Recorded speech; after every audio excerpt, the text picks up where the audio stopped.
In 2025, Canva is everywhere. On Instagram stories, YouTube thumbnails, slide decks, invites, you name it. And a lot of people use the free version and manage okay. But Canva Pro is pushed all over the place too. So today, we're breaking down what Canva Free gives you, what Pro adds, and whether Pro is really worth the extra cost.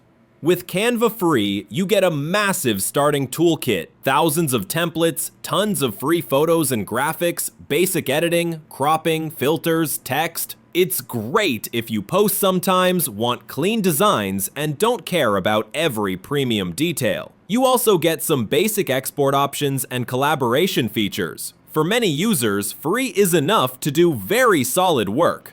Then there's Canva Pro. The perks kick in when you want speed, variety, and control. You unlock premium templates, stock photos, video assets, audio, and more. A much larger library of high-quality visuals. Tools like Magic resize your design for Instagram post, story, banner, etc. with one click. Background remover, brand kit with custom logos, fonts, and colors. Also, more cloud storage, often 1 terabyte instead of just a few gigabytes. Unlimited folders, better export options, transparent backgrounds, high resolution. One major difference that often tips the scale. Pro gives you better AI tools. For example, Magic Studio features, generating design ideas from text, auto-suggesting layouts, smarter editing aids. If you create a lot, like content creators, social media posts, or customer graphics, Pro can save you hours. So, is the upgrade worth it?